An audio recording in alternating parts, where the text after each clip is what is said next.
प्यारे विद्यार्थियों नमस्कार। स्वागत है आप सभी का आपके अपने चैनल गोल्डन पाठशाला में। दोस्तों, राष्ट्रीय means cum merit scholarship exam 2025 के लिए आज की वीडियो में साइंस यानी विज्ञान का रियल प्रश्न पत्र सॉल्व करेंगे। बहुत ही बेहतरीन मोस्ट इम्पोर्टेंट प्रश्न इस वीडियो में लिए गए हैं। आप सभी लोग वीडियो को लास्ट तक जरूर देखिएगा। एक बार अपने दोस्तों के साथ वीडियो को शेयर कर दीजिए। आइए शुरू करते हैं और पहला क्वेश्चन आपकी स्क्रीन पर दिया गया है। प्रश्न कहता है कि वह प्रतिबिंब जिन्हें पर्दे पर प्राप्त किया जा सकता है कहलाते हैं। ऑप्शंस दिए गए हैं आभासी प्रतिबिंब, वास्तविक प्रतिबिंब, शुद्ध प्रतिबिंब या अशुद्ध प्रतिबिंब। तो इसका बच्चों राइट आंसर हो जाएगा ऑप्शन नंबर बी, वास्तविक प्रतिबिंब होते हैं जो पर्दे पर प्राप्त किए जा सकते हैं। यहाँ पर एक चीज़ और ध्यान रखनी है, आभासी प्रतिबिंब पर्दे पर प्राप्त नहीं किए जा सकते हैं और ये प्रश्न आपसे पूछा जा चुका है। नेक्स्ट क्वेश्चन की बात करते हैं और हम थोड़ा सा स्क्रीन को बढ़ा लेते हैं ताकि जो है अच्छा दिखाई दे। तो बच्चों दूसरा प्रश्न आपकी स्क्रीन पर दिया गया है, आप लोग इसका आंसर कमेंट सेक्शन में लिखने का प्रयास कीजिए। ध्वनि संचरित हो सकती है केवल वायु या गैसों में, केवल ठोसों में, केवल द्रव में या डी ऑप्शन है ठोस, द्रव तथा गैस में। तो ध्वनि का संचरण जो है तीनों माध्यम में हो सकता है। ऑप्शन नंबर डी इसका बिल्कुल सही जवाब है। अब ये भी याद रखिएगा, ध्वनि का संचरण निर्वात में नहीं हो सकता है, अर्थात जहाँ पर हवा नहीं होती है, वायुमंडल नहीं होता है, वहाँ पर ध्वनि का संचरण नहीं हो सकता। तो ऑप्शन नंबर इसका डी सही है। 3 नंबर क्वेश्चन है सर्पी घर्षण स्थैतिक घर्षण से अधिक होता है, बराबर होता है, कम होता है, उपरोक्त में से कोई नहीं।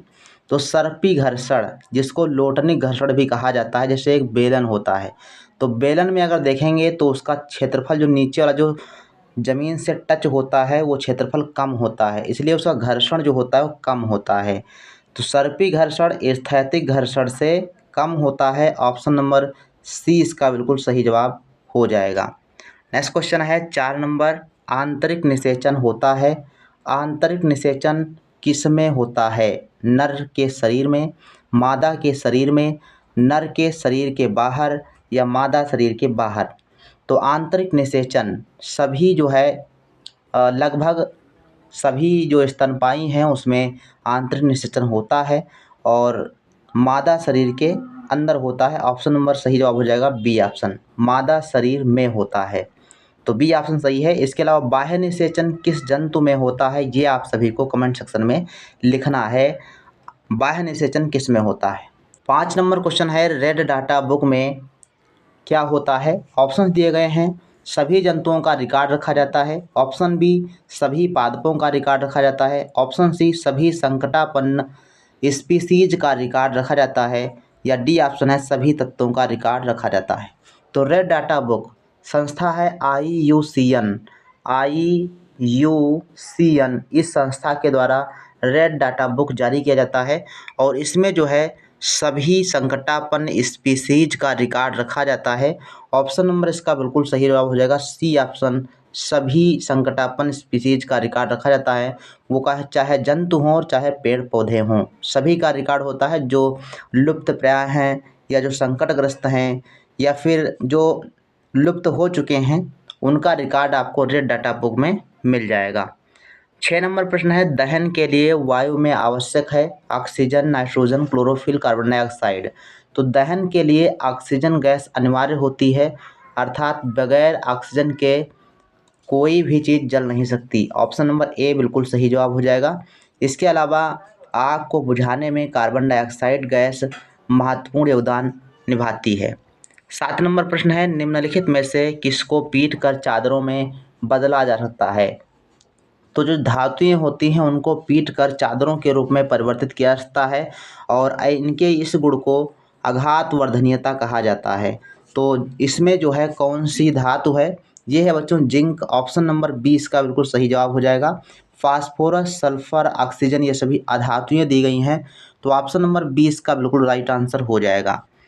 8 नंबर क्वेश्चन है यूरिया उर्वरक है नाइट्रोजनी, स्फरी, पोटैसिक या संयुक्त। तो यूरिया जो है नाइट्रोजनी उर्वरक होता है। ऑप्शन नंबर ए इसका बिल्कुल सही जवाब हो जाएगा। 9 नंबर क्वेश्चन दिया गया है निम्नलिखित में से कौन सा कारक जल की कमी के लिए उत्तरदायी नहीं है। ध्यानपूर्वक ऑप्शंस पढ़िए। जल संसाधनों का कुप्रबंध, अत्यधिक वर्षा, बढ़ती जनसंख्या, औद्योगिकरण में वृद्धि। तो इन सभी में से कौन सा जल की कमी का कारण नहीं है? तो ये है बच्चों ऑप्शन नंबर बी, अत्यधिक वर्षा।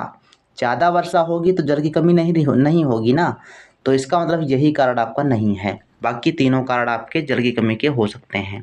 10 नंबर प्रश्न है, दंत विशेषज्ञों द्वारा दांतों का बड़ा प्रतिबिंब देखने के लिए उपयोग किया जाता है। अवतल दर्पण, उत्तल दर्पण, समतल दर्पण या आवर्धन लेंस। तो दंत विशेषज्ञों द्वारा अवतल दर्पण का इस्तेमाल किया जाता है। ऑप्शन नंबर ए इसका बिल्कुल सही जवाब हो जाएगा। नेक्स्ट क्वेश्चन की बात करते हैं। क्वेश्चन नंबर 11 दिया गया है, अंतर्राष्ट्रीय अलवण जल वर्ष मनाया गया था। कब मनाया गया? 2008, 2011, 2010 या 2003? तो बच्चों ये अलवण वर्ष जो है मनाया गया था 2003 में। ऑप्शन नंबर डी इसका बिल्कुल सही जवाब है। 12 नंबर क्वेश्चन है, नीला थोथा का रासायनिक सूत्र क्या है? Copper sulphate, magnesium sulphate, ferrous sulphate या फिर सिल्वर सल्फेट? तो इसका बच्चों सही जवाब हो जाएगा option number A, copper sulphate को जो है नीला थोथा कहा जाता है। ये इसका रासायनिक सूत्र है, इसको जरूर आप याद रखें। 13 नंबर क्वेश्चन है, अमरबेल उदाहरण है? स्वपोषी, परजीवी, मृतजीवी या परपोषी? तो अमरबेल ये परजीवी का उदाहरण होता है। ऑप्शन नंबर 20 का सही जवाब हो जाएगा। ये परजीवी पौधा है। अगर परजीवी जंतुओं की बात करेंगे तो आपका जोंक हो जाएगा, जुआं हो जाएगा, लीक हो जाएगा और ऐसे मतलब जंतु जो किसी दूसरे जंतु पर निर्भर होते हैं, तो वो जो है परजीवी कहलाते हैं। स्वपोषी जो होते हैं वो पौधे होते हैं जो अपना भोजन स्वयं बना लेते हैं। मृतजीवी ऐसे पदार्थों से अपना भोजन प्राप्त करते हैं जो सड़े गली चीज़ें हों, जैसे आपका गोबर है या और भी चीज़ें जो सड़ी गली हों उस पर उग जाती हैं, जैसे कुकुरमुत्ता आपका है, ये मृतजीवी होता है। परपोषी दूसरे पर निर्भर रहने वाला परपोषी। इसके अलावा कीटभक्षी याद रखिएगा, बहुत इंपॉर्टेंट है, पूछा जाता है। कीटभक्षी पौधों में ड्रोसेरा, वीनस फ्लाई, ये सभी जो है आपके कीटभक्षी पौधे होते हैं और ये उन स्थानों पर पाए जाते हैं जहाँ पर नाइट्रोजन की कमी होती है। नेक्स्ट क्वेश्चन की बात करते हैं। 14 नंबर, कार्बोहाइड्रेट बनते हैं कार्बन, हाइड्रोजन एवं ऑक्सीजन से। तो इसका बच्चों सही जवाब हो जाएगा option number first, hydrogen, carbon और ऑक्सीजन से जो है कार्बोहाइड्रेट बनते हैं। ए ऑप्शन सही है। 15 नंबर क्वेश्चन है, निम्न में से कौन सा विकल्प उष्णकटिबंधीय क्षेत्र का सर्वश्रेष्ठ वर्णन करता है? बहुत इंपॉर्टेंट प्रश्न है। उत्तर प्रदेश और मध्य प्रदेश दोनों परीक्षाओं में ये प्रश्न पूछा जा चुका है। गर्म और आर्द्र, सर्द और आर्द्र, गर्म और शुष्क या निम्न ताप अत्यधिक वर्षा? तो उष्णकटिबंधीय क्षेत्र बच्चों ध्यान रखेंगे, ये भूमध्य रेखा जो है, जो 0 डिग्री अक्षांशीय रेखा जिसको भूमध्य रेखा कहते हैं, उसके आसपास जो है उष्णकटिबंधीय क्षेत्र पाया जाता है और उन क्षेत्रों में सर्वाधिक वर्षा और सर्वाधिक जो है गर्मी देखने को मिलती है। तो जहाँ पर ज़्यादा गर्मी होगी वहाँ पर ज़्यादा वर्षा होगी और वर्षा होगी तो वहाँ पर नमी भी पाई जाएगी। तो ऑप्शन नंबर इसका सही जवाब हो जाएगा ए, गर्म और आर्द्र जलवायु वहाँ पर पाई जाएगी। इसके बाद है नेक्स्ट क्वेश्चन, मृदा में बड़े कणों का अनुपात अधिक होता है मृणमय मृदा में, बलुई मृदा में, दोमट्टी मृदा में या फिर उपरोक्त सभी में? तो जो बलुई मृदा होती है उसमें मृदा के कणों का आकार बड़ा होता है। ऑप्शन नंबर इसका बी सही जो जवाब हो जाएगा। 17 नंबर क्वेश्चन है, निम्न में से कौन सा संबंध सही है? इसमें जो है समय बराबर दूरी बटे चाल का सूत्र दिया गया है। अब इसमें सही कौन सा है ये आपको बताना है। तो समय बराबर दूरी बटे चाल के हिसाब से आपका सही जवाब हो जाएगा ऑप्शन नंबर बी, चाल बराबर दूरी बटे समय। ये आपका सूत्र सही होता है। या तो इस पर आधारित प्रश्न आएगा या फिर आपसे सूत्र पूछेगा, तो आप इसको ज़रूर याद रखें। विज्ञान में कुछ महत्वपूर्ण सूत्र हैं जो आपको रट लेने चाहिए, जो बार बार पूछे जाते हैं। जैसे आपका आवृत्ति और आवर्तकाल संबंधित जो सूत्र होता है वो आपका पूछा जाता है, और ओम का नियम जो होता है ये पूछा जाता है। दाब से संबंधित जो सूत्र होता है ये आपका पूछा जाता है। तो ये जो है आएंगे ही आएंगे, ऐसे ही प्रश्न आते हैं जो सवाल पर आधारित होते हैं, इन्हीं से आएगा।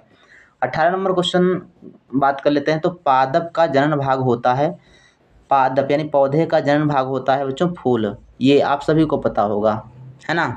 19 नंबर क्वेश्चन है, जल और पोषक तत्वों के परिवहन के लिए पादपों में जो संवहन ऊतक होता है उसे क्या कहते हैं। कई बार बच्चों ये प्रश्न हमने पढ़ाया है। जल और पोषक तत्वों को का परिवहन करने के लिए जाइलम ऊतक होता है। ऑप्शन नंबर ए इसका बच्चों सही जवाब हो जाएगा। इसके अलावा जो पत्तियां भोजन बनाती हैं उस भोजन को पत्तियों या पौधे के विभिन्न भागों तक पहुंचाने का काम कौन करता है, तो दूसरा ऊतक होता है फ्लोएम। ध्यान रखेंगे, जो बना बनाया भोजन होता है पत्तियों में वो पौधे के विभिन्न भागों तक पहुंचाने का काम कौन करता है, फ्लोएम करता है। और धरती से जल लाने और वहाँ से खनिज लवण लाने का काम कौन करता है, जाइलम करता है। तो दोनों इंपॉर्टेंट हैं, याद रखिएगा। 20 नंबर क्वेश्चन है, रक्त परिसंचरण की खोज की थी डाल्टन ने, थॉमस अल्वा एडिसन ने, विलियम हार्वे ने या अलेक्जेंडर फ्लेमिंग ने। तो इसका बच्चों सही जवाब हो जाएगा, रक्त परिसंचरण की खोज की थी विलियम हार्वे ने। ऑप्शन नंबर सी इसका बिल्कुल सही जवाब हो जाएगा। और थॉमस अल्वा एडिसन ने तो कई आविष्कार किए थे, जिसमें बल्ब का आविष्कार बहुत इंपॉर्टेंट है, याद रखिएगा।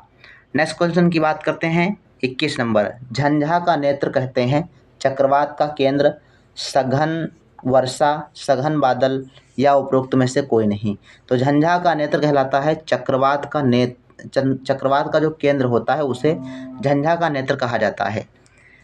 22 नंबर क्वेश्चन है, खाने के सोडे के रूप में प्रयोग में लाया जाता है। बहुत इंपॉर्टेंट प्रश्न है।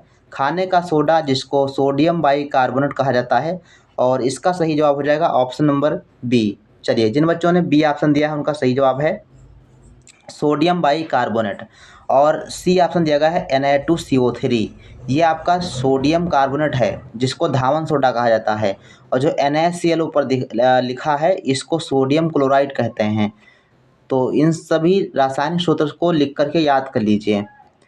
23 नंबर प्रश्न है, लाइकेनों से निष्कर्षित किया जा सकता है, अर्थात जो लाइकेन होते हैं उनसे क्या बनाया जा सकता है, सूचक, लवण, अम्ल, क्षार। तो इससे बच्चों बनाए जा सकते हैं सूचक। ऑप्शन नंबर ए इसका बिल्कुल सही जवाब है। 24 नंबर प्रश्न है, निम्न में से किसमें ऊन प्राप्त नहीं होता, किससे ऊन जो है प्राप्त नहीं किया जा सकता, याक, ऊंट, बकरी, घने बालों वाला कुत्ता। तो कुत्ते से ऊन नहीं प्राप्त होता है, बाकी जो है इससे ऊंट और याक और बकरी इन सभी से ऊन प्राप्त हो सकता है। इसके बाद है नेक्स्ट क्वेश्चन 25 नंबर, पित्तरस संग्रहित होता है। तो पित्तरस का निर्माण तो यकृत में होता है, लेकिन वो संग्रहित कहाँ होता है, इकट्ठा कहाँ होता है, तो इसके लिए होता है पित्ताशय।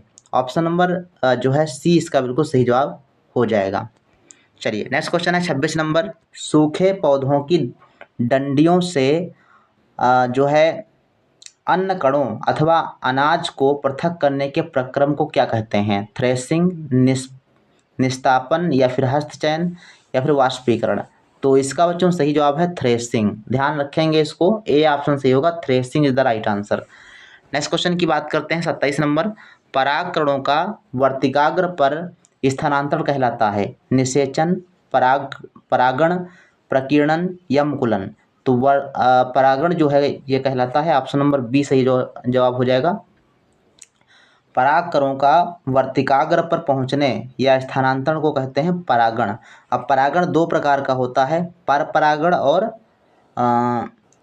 स्वपरागण। ठीक, दोनों की परिभाषाएं आप ध्यान रखिएगा। 28 नंबर प्रश्न है, निम्नलिखित में से कौन सा वक्तव्य सही नहीं है। ध्यानपूर्वक जो है कथन को पढ़ना है और देखना कौन सा कथन सही नहीं है। वन मृदा को अपरदन से बचाते हैं, सही है, ये सही है। क्यों सही है, क्योंकि वन जो है मृदा को कटने से बचाते हैं। वन में पादप और जंतु एक दूसरे पर निर्भर नहीं होते, ऐसा नहीं है। सी ऑप्शन है, वन जलवायु और जल चक्र को प्रभावित करते हैं, ये भी सही है। मृदा वनों की वृद्धि और पुनर्जनन में सहायक होती हैं, तो ये भी आपका सही हो जाएगा। तो ऑप्शन नंबर इसका बच्चों बी सही है, क्योंकि कह रहा है कि वन और पादप और जंतु एक दूसरे पर निर्भर नहीं होते, जबकि ये सभी चीज़ें एक दूसरे के निर्भर होने पर ही मतलब कायम हैं, चलती हैं। तो ये चीज़ें आपको ध्यान रखने हैं, ऑप्शन नंबर बी सही है। 29 नंबर प्रश्न है, बेरी बेरी नामक रोग होता है किसकी कमी से। तो बेरी बेरी विटामिन बी से होता है, ऑप्शन नंबर इसका बी सही जवाब हो जाएगा। ए से जो है रतौंधी रोग होता है, एनीमिया हो जाता है। सी से आपका स्कर्वी रोग होता है। डी से रिकेट्स यानी सूखा रोग हो जाता है। तो सामान्य चीज़ें हैं, आप लोग याद रखिएगा। 30 नंबर प्रश्न है, इस प्रकार की जड़ तंत्र में सभी जड़ों एक जैसी दिखाई देती हैं, इन्हें कहते हैं। तो किस प्रकार के जड़ तंत्र में सभी जड़ें एक जैसी दिखाई देती हैं? तो वो है बच्चों जकड़ा जड़ें, जिनको अपस्थानिक जड़ भी कहा जाता है। ऑप्शन नंबर बी इसका सही जवाब हो जाएगा। मूसला जड़ में जो है, जैसे आप बड़े वृक्षों की पेड़ देखें, जैसे आप आम के पेड़ देखें या फिर आप सरसों का पेड़ ले लीजिए, सरसों के पेड़ में मूसला जड़ होती है, एक मेन जड़ होगी, उसके जो है इधर उधर 2-4 जड़ें और होंगी। तो बाकी जो जकड़ा जड़ें होती हैं, जैसे आप प्याज की जड़ देखो, लहसुन की देखो, तो ये जकड़ा जड़ें होती हैं। इसके बाद है नेक्स्ट क्वेश्चन 31 नंबर, गर्दन तथा सिर को जोड़ने वाला संधि है हिंज संधि, कंदुक खल्लिका संधि, धुराग्र संधि या अचल संधि। तो गर्दन और सिर को जोड़ने वाली संधि कहलाती है धुराग्र संधि, ऑप्शन नंबर सी सही है। 32 नंबर क्वेश्चन है, यह एक रासायनिक परिवर्तन है। तो कौन सा रासायनिक परिवर्तन है? कागज को मोड़ना, ये भौतिक हो गया। गुब्बारे से हवा का निकलना, ये भी आपकी भौतिक परिवर्तन है। कपड़ा सिलकर शर्ट बना देना, तो ये भी आपका भौतिक परिवर्तन ही हुआ, रासायनिक नहीं हुआ। जंग का लगना, ये रासायनिक परिवर्तन है, ऑप्शन नंबर डी इसका सही जवाब है। 33 नंबर प्रश्न है, दहन एक क्रिया है, ऑक्सीकरण, अपचयन, वियोजन या संयोजन।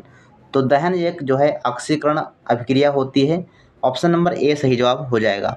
34 नंबर प्रश्न है, उच्छ्वसन के समय पसलियाँ क्या होती हैं? बाहर की ओर गति करती हैं, नीचे की ओर गति करती हैं, ऊपर की ओर गति करती हैं या बिल्कुल गति नहीं करती? तो उच्छ्वसन में पसलियाँ नीचे की ओर गति करती हैं, ऑप्शन नंबर इसका बी सही जवाब हो जाएगा। 35 नंबर प्रश्न है बच्चों, लोहे पर जंग की परत चढ़ाने का प्रक्रम कहलाता है गैल्वेनाइजेशन, प्रकाश संश्लेषण, वाष्पीकरण या क्रिस्टलीकरण। तो ये बच्चों होता है गैल्वेनीकरण, ऑप्शन नंबर ए बिल्कुल सही जवाब हो जाएगा। लोहे पर जो है जंग ना लगे इसलिए जिंक की परत चढ़ा दी जाती है और इसी को जो है गैल्वेनाइजेशन कहा जाता है। ए ऑप्शन सही जवाब हो जाएगा। तो ये बच्चों रहे 35 प्रश्न जो विज्ञान से संबंधित थे। आपको इन सवालों को पढ़कर क्या लगा, आपके कितने क्वेश्चन सही हुए हैं, आप लोग कमेंट सेक्शन में जरूर लिखिएगा। तो आज की वीडियो में बस इतना ही, मिलते हैं नेक्स्ट वीडियो में, तब तक के लिए धन्यवाद। जय हिंद, वंदे मातरम।